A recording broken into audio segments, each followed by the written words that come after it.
If you're one of those people and you're starving for oxytocin because you're meant to have it, your body is meant to have it, and your thinking selves are meant to have it because they're relational. Well, guess what? Guess who has it? This guy has it. Your beingness has it. Your beingness is love. Oxytocin is the love hormone. Beingness is love.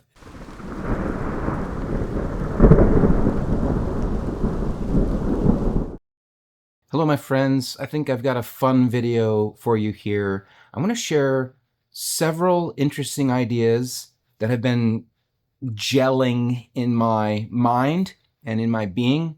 I'm going to be combining a little bit of attachment theory with meditation theory and relational theory. I'm going to be putting some of these ideas together, some of these things that I'm studying right now. And as I study them, I'm forming connections between all these different groups. And I'm coming up with some interesting thoughts, I think. One draft title I have for this video is Close the Whorehouse of Your Second Chakra. Another one could be How to Date Yourself. Let's get into it. So one of the ideas I want to share is the usefulness of breaking up meditation into two parts. And it's sort of like when you go on a date with someone. Going on a date has two parts. You get ready, you take a shower, you wash your hair, you brush your teeth, you put on some nice clothes. That's phase one of the date, even though the person you're dating isn't even there yet. You get ready, and then you go on the date and you connect with your dating partner, right? So meditation, I think it's very helpful to do the same thing in meditation. And what I mean by that is when you sit down to meditate, the first phase of your meditation is actually not meditation, it's getting ready for meditation. And the way you do that is very similar. You take a shower, you do some energy work to ground, protect, and connect. Those are the three main steps in the energy work that I do as I'm preparing for meditation. Ground, protect, connect.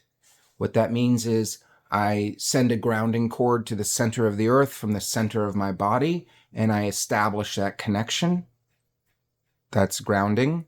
And then protecting, I put a golden bubble of energy or light around my body. I visualize and feel that happening. I'm claiming my space and putting an energy bubble around it so that I can be with myself, because energetically we're all porous and there's going to be a lot of beings, perhaps, interacting with us all the time. And we're setting up a boundary going, hey, this is my spot. I get to have some space. This is my energy bubble. That's protecting. And then there's the connecting. And that's what I do when I reach up to higher dimensions and I draw down diamond white light and I connect it to my 8th chakra, which is right up above the head. Ground, protect, connect. Then I kick out all entities that are not supporting my spiritual progress. I do that by breaking contracts with them. I cut the energy cords to them. I open up a portal from higher dimensions and I just suck them out of my space. I can see a tube of light come down like a vacuum and just suck them out. I just get rid of them. Usually these are entities who are, basically they're using us for something. They're not trying to support us in growing and healing and enlightening ourselves. They're using us sort of like parasites use a host. And a lot of times they don't have positive intentions. So I remove them.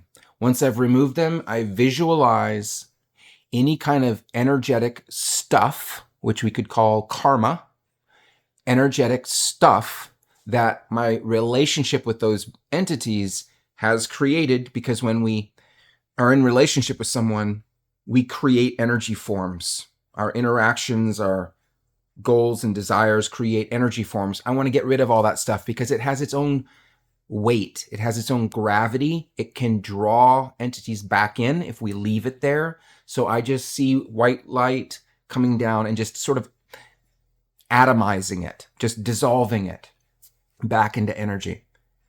Once I've done all of those things, ground, protect, connect, and remove all energies from my space that are not conducive to my healing and my enlightenment, then I'm ready to go on the actual date. Before we continue with the video, I need to interrupt quickly. This is my mother. To be honest with you, I don't think my mother's ever fully forgiven me for dropping out of high school at age 15 so that I could go to India and seek enlightenment. And I still think she harbors just a little bit of regret that I didn't become a doctor or a lawyer or something respectable like that. Something that wasn't a YouTube influencer. Friends, you can help my mother feel better about my life choices if you would just like, subscribe, and share this video. Thank you. Then I'm ready to go on the actual date. I've put on my makeup, taken my shower, put the perfume on. I'm ready to go at this point. And then that's when I shift gears pretty radically. Instead of doing all these things, I just relax into being. So that's the phase of the date where you're just connecting with your partner. I wanted to share that idea with you, and it's a good segue into this other idea I want to share with you. And I'll start by saying there are 4 selves. I think it's perhaps useful to think of ourselves in this way, that we have 4 selves. We have our body. It's not really a self. It's more like a container for a self. But a lot of us are very identified with it, and it's important to consider it. The body. Then we have our thinking self. And I don't mean the self that thinks. I mean the self that is being thought. The self that is made out of thought. And we actually have lots of these. This is what internal family system therapy model refers to as our internal family of parts, the parts of our psyche, the subpersonalities of our psyche. Those are selves that are made out of thought. They're animated. They can interact, sort of like AI. They have their own goals and desires and wounds and all of that. They seem like little selves, but they're made out of thought. And we can have lots of them. Our third self is beingness. Being. Also called, in the Bible, it's referred to as the I am. Yahweh is the I am. We have a being self. It's not made out of thought. It's made out of the presence of consciousness. It is the presence of awareness in form. I also call this self God, because on the front end of it, it might be right here in our body, but if we look into the back end of it, it goes all the way back to God. It is the consciousness in us that's actually being given to us every microsecond after microsecond after microsecond after microsecond. That awareness, that presence, aliveness, the thing that makes us alive and conscious, that's actually coming from God. It's not ours. We are the tippy little tip of God penetrating into this 3-dimensional reality here. It's sort of like the sun sends light rays and they come to Earth and they come right into this room. So we don't think of the light in this room as the sun. We think of it as just sunlight, but sunlight is the sun. There's an unbroken connection between the photons illuminating my face for the camera. There's an unbroken connection between the photons hitting me all the way back to our sun. In the same way, the consciousness inside of us that is aware and perceives is in unbroken connection back to the source of all consciousness, which is God, what I call God. You can call it something else if you want. It's the one unified consciousness that knows all things, not with thoughts, doesn't need thoughts to know. We don't need thoughts to know either. If you've ever noticed, we don't actually know things with thoughts. We know thoughts. Thoughts don't know. We know thoughts. In the same way, God knows all things, not with thoughts, not like he's reading a book or a bunch of words and language. God knows all things because God is all things. All things are God. God knows all things instantaneously, simultaneously, every microsecond, knowing all things, because it is all things at once. That's the dimension of consciousness that I call God. So that's our third self. It's our beingness self. Fourth self, highest dimension. It's not really even a dimension. It's so high as a dimension that it's actually not a dimension. The dimensions don't start until the beingness, because this dimension is non-being, or prior to being. It is what was prior to the universe, prior to form, prior to space and time, prior to anything. Before anything was, there was something, but it's not a thing. And don't worry if that's completely mind-boggling. It has to be mind-boggling. There's nothing wrong with you if that doesn't make sense. It doesn't make sense. It can't make sense. It's sort of like a calculator can crunch numbers, but a calculator can't understand love, right? Well, our minds have limitations like a calculator. And one thing our minds don't handle is non-being. It doesn't know how to compute that. Our minds can only analyze objects, even if it's only a subtle object like an idea. Our mind doesn't know what the heck to do with formlessness. When our mind turns away from form and back towards formlessness, it disappears. Formlessness swallows it. And we may not even have any memory of it happening because our mind may not record anything because it's gone. That's what deep sleep is, by the way. We don't remember what happens in deep sleep because our mind has been swallowed by it. And in that disappearance of our mind, our body is completely rejuvenated and healed. Because that non-beingness of deep sleep is the primal state, and it heals. It reorganizes back into perfection. So it puts our body back into perfection as much as it can be put. It puts our mind back into perfection as much as our mind can be put back into perfection. It gives us a tune-up every night when we fall asleep. So I think it's useful to think about these four bodies. The body, physical body, also the energetic. Let's include the energetic there.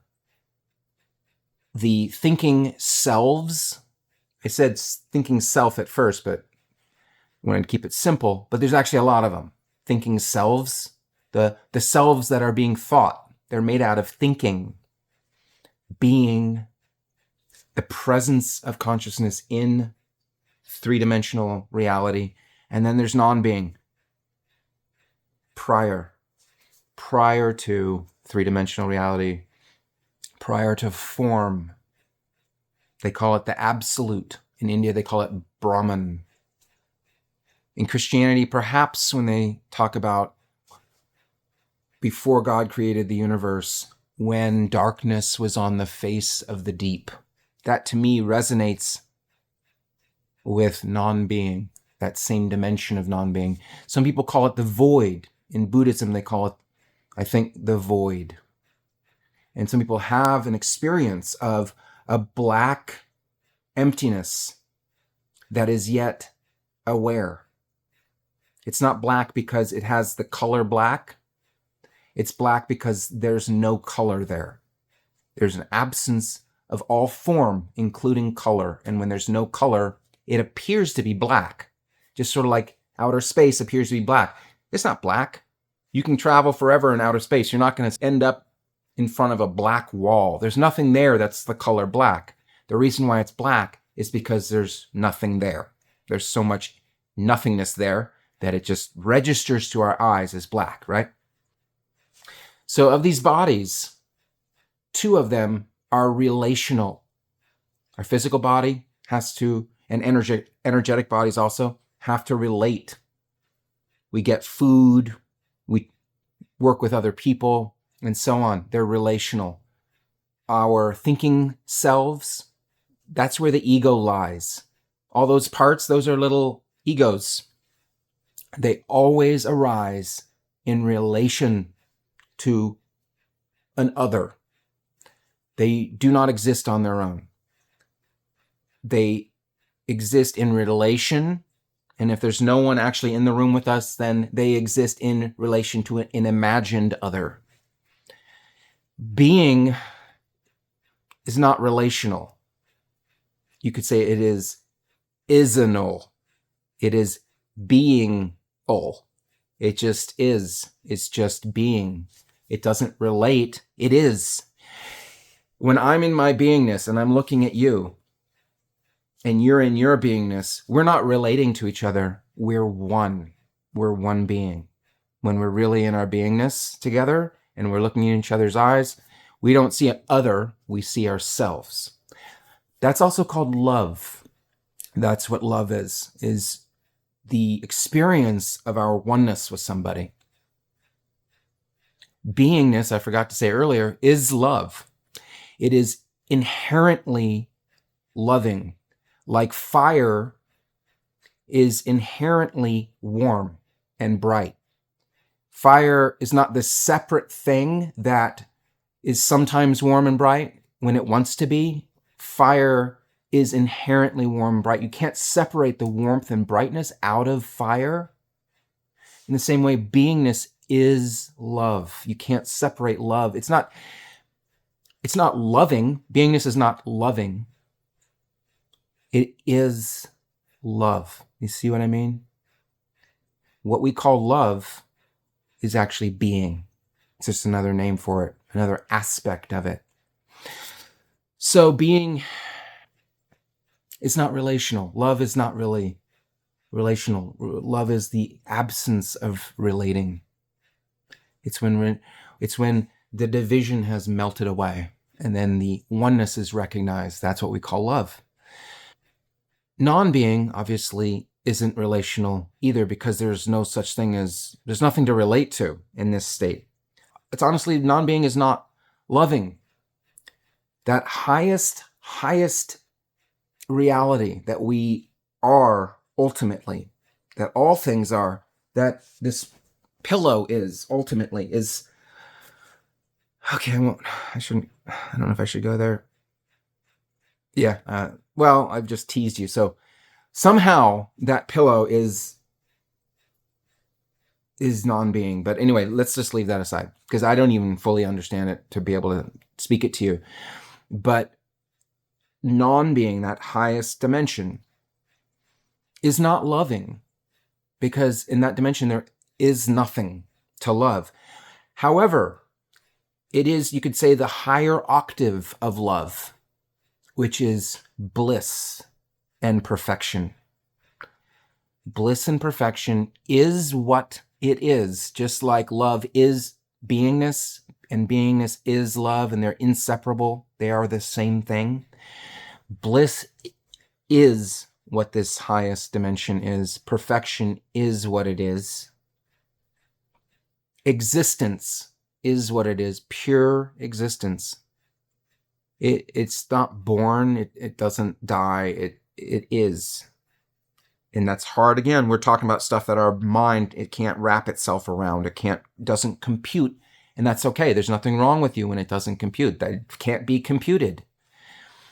But if you take a living being and you just pull the living out of it, as if the living is its own thing, pure livingness, pure existence-ness, that's the non-being dimension. Everything that is depends on that dimension, including that pillow and you and me. So anyway, being and non-being, they're not relational. The thinking selves are relational. Our bodies are relational, physical, energetic. So now I'm going to tie this into relational theory and a really exciting thing that I'm learning about right now, which is the bonding hormones. We have 3 bonding hormones. Oxytocin, some people call it the love hormone. When we're cuddling somebody, or a mother is breastfeeding an infant, or we're cuddling a child, or we're cuddling our lover after we had sex perhaps, or we're just cuddling on the couch. The hormone that's released by that kind of touch and connection is oxytocin. It's warm, calm, trusting.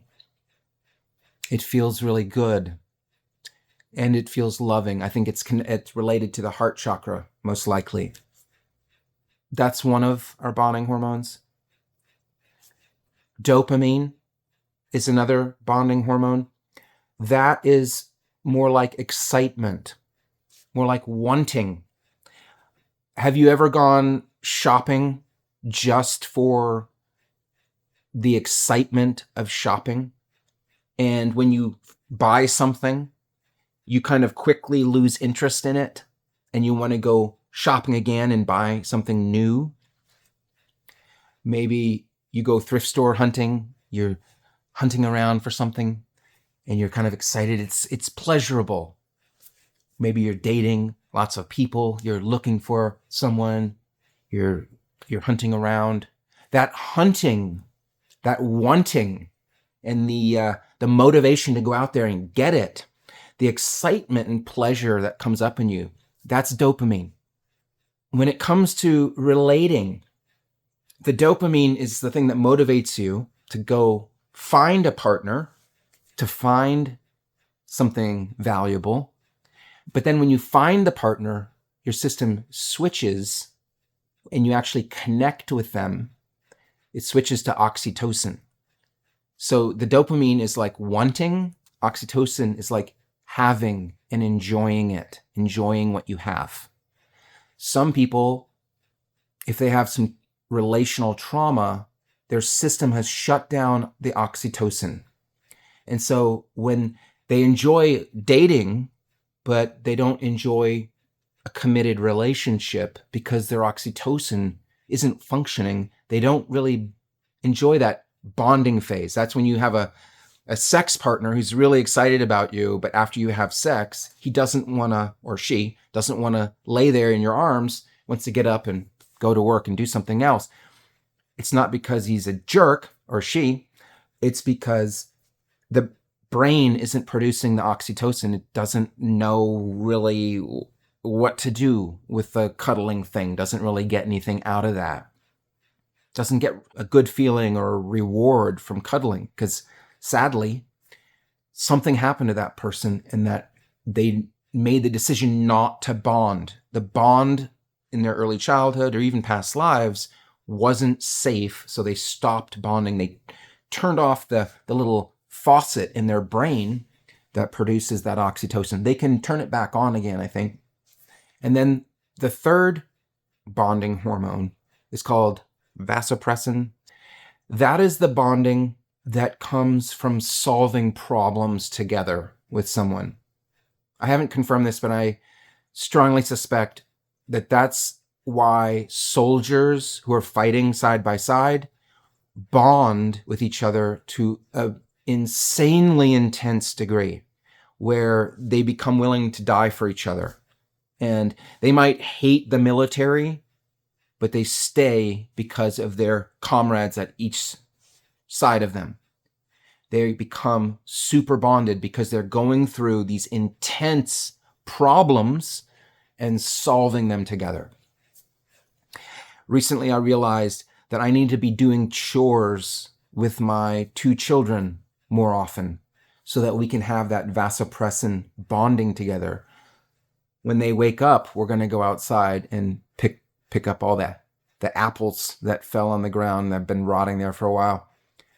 We're going to go solve the problem of the apples rotting in the yard, and we're going to end up bonding. We're going to have that good feeling of working together to accomplish something, to solve a problem. I'm going to be doing more of that with them because it's a healthy hormone, a healthy experience, and I've been neglecting that. I usually have them do chores on their own, or I do my chores on my own. We're not doing them together. So I want to stimulate that vasopressin hormone so that we can experience that together. By the way, with someone whose oxytocin bonding has shut down, they're called an avoidantly attached person. You can still connect and bond with them through the vasopressin pathway, I have recently learned. Instead of trying to cuddle them, solve a problem with them. Do chores with them. Let them experience you that way. It's another way of bonding. So the other day, when I'm studying this stuff, I'm finding it super fascinating. I was reading about the oxytocin and the feelings of calm and connection and safety that oxytocin produces in us. And I was like, wait a second, that sounds very familiar. And so then I asked AI, what bonding hormone is connected with meditation? And unsurprisingly, it said oxytocin. Meditation produces oxytocin. And that confirmed something for me. And that's why I want to call this, or one draft title for this video could be How to Date Yourself. If you are someone who craves connection and bonding with other people, but you don't have an actual human being to do that with, and there's so many people right now who are in that situation. There's an epidemic of loneliness in Western societies. We've all become super isolated and divided, and there's so many people who are all alone in a house day after day after day. They maybe go to work and then they come back and they're all alone. If you're one of those people and you're starving for oxytocin because you're meant to have it, your body is meant to have it, and your thinking selves are meant to have it because they're relational. Well, guess what? Guess who has it? This guy has it. Your beingness has it. Your beingness is love. Oxytocin is the love hormone. Beingness is love. So meditation on beingness, or some people call it an I am meditation, that's going to give you the oxytocin that you're starving for. Doing an I am meditation is so insanely simple. It's so simple that it's hard to do because our thinking selves want to keep doing. But our beingness doesn't really do, it just is. Well, all we have to do is turn our attention off our thinking selves. We don't have to get rid of them. We're not trying to annihilate them and assassinate them and murder them and suicide them. Don't try to do that. I tried to do that for years because that's what I thought enlightenment was about, killing the ego. When we try to kill our ego, we don't. It doesn't work. We just freak them out, okay? It would freak you out to hear that someone's trying to annihilate you because you're bad, right? So we don't have to hate ourselves and try to kill ourselves. We just turn our attention towards being. We just rest in our being. That's an I am meditation. A simpler way to say it is we just turn our attention off the thoughts and the sensations back to the fact that we are. Not thoughts, not thinking about we are. The fact, the living presence of we are. Also called I am. There's an I am feeling, you could say, that's with us all the time. We know that we are. We know that we are without even having a thought. We feel it. We are. We is. We be. We don't need to think it. It's prior to thought. The thinking selves rest on being. Without being, they would not exist. But being exists even without thinking selves. So this is prior to this. Bonding creates oxytocin. It's really good for us. So if you want to do that, I recommend the 2-step part of meditation. Take your shower and put on your makeup, and then go on the date. Sit in your being. I'm going to do it right now. Just so energetically, maybe it'll hit your system a little. Probably won't notice it, but some part of your system will register it. So even though I'm talking right now, I'm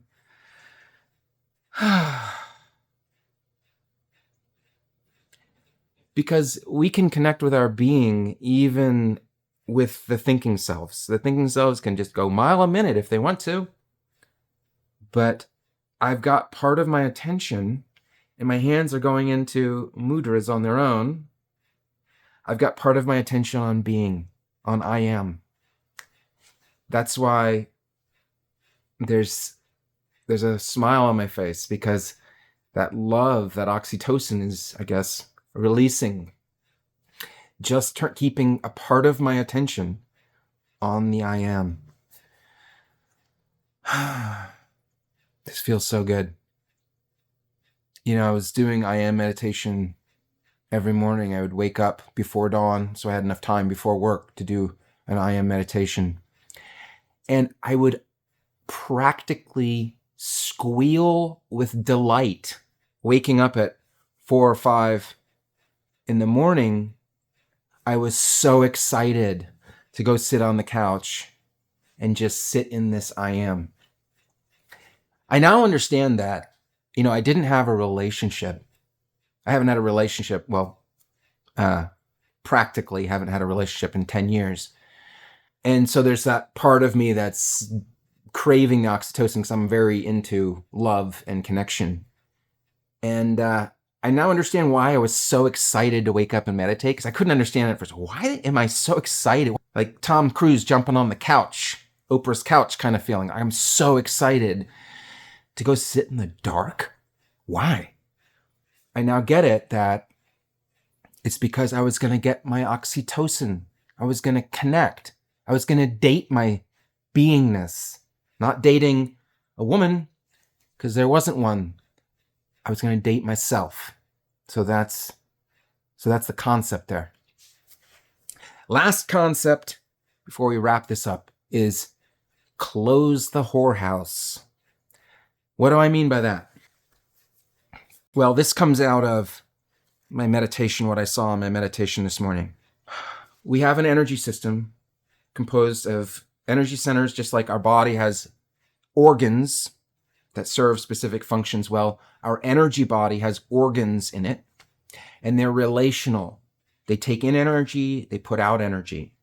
Especially a couple of the chakras are extra relational, I think we could say. I think it's fair to say that. The second chakra is known as the sexual chakra. We connect to a sexual partner primarily, when we're having sex, primarily through that second chakra. The heart chakra is very relational. You could say maybe the second chakra is the dopamine bond and the heart is the oxytocin bond. Well, what I saw when I was doing kind of a deeper cleaning this morning prior to sitting in the I am, as I was getting ready for my date, I went a little bit deeper and I detected, you could say, very superfine filaments coming into my second chakra. And also I have a little bit of a problem with entities that are using me. They primarily connect to me through my second chakra. That's something to be aware of, is that these two chakras are very relational. It makes them more susceptible to entities connecting. Well, I don't think I almost never notice entities in my heart chakra. I don't think I ever really have, actually. I usually notice entities connecting my third or second, but especially my second. I notice these superfine filaments connecting. Those are energy cords to other people and other beings. And it's like, man, there seems to be quite a few of them. And I wanted to disconnect them. I wanted to remove them because I don't actually have a sexual partner. So I don't want to have a bunch of sexual cords to other people. And it occurred to me, like, where might these have come from? And why do I keep giving permission for entities to connect into my system through my second chakra? And I know that I've had a past life as a prostitute in the Old West. I was a female prostitute. I have a video about that. It's a very interesting story. That lifetime was confirmed to me by 1, 2, 3, 4 other people. They saw the exact same details. They told me the details before I told them the details. So I already knew the details, and they confirmed them without knowing. And these are details that you can't guess. You can't guess the details. Like right now, guess the details. Nothing happening, right? You can't guess the details. I was a prostitute in the Old West. Yes, I've told you that. But be specific. What? Tell me something about it. Nope. So anyway, it's not a vague thing for me that I was a prostitute. I know that I was in another lifetime. And I spent a lot of time on my back in that lifetime. And in that lifetime, I was also longing for a real relationship with a man. That longing, longing for oxytocin. I was getting plenty of dopamine connection, but I was longing for safety, calm, trust. I was longing for oxytocin. And in that longing, when we long for something, we open and try to bring others into us. We're trying to receive. We go into receiving mode rather than giving. So, and that's kind of like the natural state of a woman's sexuality. It receives. A man's sexuality gives. So in that lifetime, I was receiving and receiving and receiving, opening myself up, and also always looking for a real relationship. I wanted safety and love and warmth. I don't know that I could really let it in if it showed up, but there was still a longing for it. And when we're in that state of longing, while we're making love to someone, we take in their energy. We have to be careful about that. When we're making love to someone, from that place of longing, we're going to take in their energy because we're longing for it. We're longing to connect to them. And so we do. So if our sexual partner is not a healthy, healed person or has some funky energy on them, we'll take that in. We'll form energy connections to them. And long after they're gone, we still have a telephone wire going to them. And that telephone wire may still, these chakra cords can power down. When they're really active, they're big. They're bigger, Something like that is what I've seen when they're really big. The ones I saw this morning were super fine, little hairs. But I realized that in a certain way, I still had these energy cords from my prostitute lifetime and probably also from this lifetime when I was kind of doing the same thing, having sex with women, trying to find the one, right? The one that would love me and be loyal. I could trust them, and we could have an oxytocin relationship, not just a dopamine one. So I realized in a certain way, the whorehouse was still open in me, in my second chakra. I had learned to let in, to take in connection from outside, kind of without discriminating, without being careful. It's how I made my living in that lifetime. It came to me this morning in meditation, it's time to close the whorehouse. The reason why entities are coming into my second chakra is because I got the open sign still on the door. I removed all those little filaments, those cords. I kicked out the entities. I sent my attention down into my second chakra. I brought the sun. I visualized the sun coming down and filling up this big space in my second chakra with this golden warm light. And I brought my own point of awareness down there.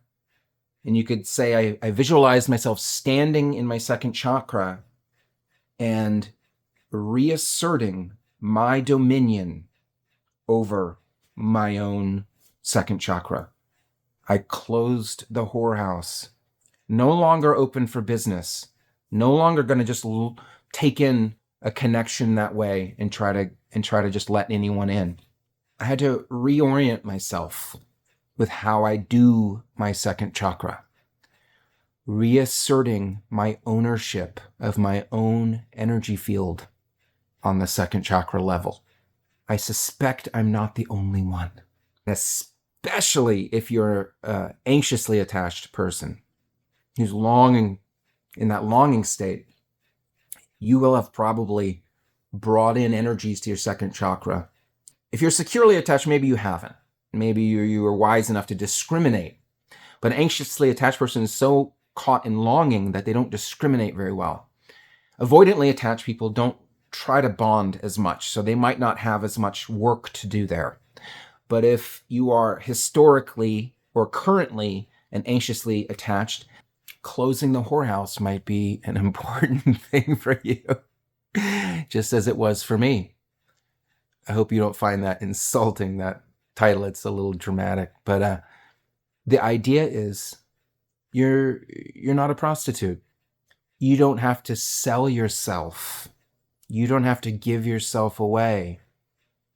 You have value.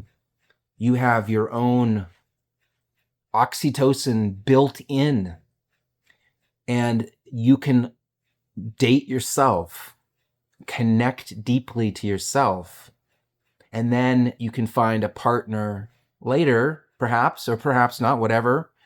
But if you're bonding with yourself, then when you find another body in a partner, you'll have more discrimination, more ease, more self-fulfillment.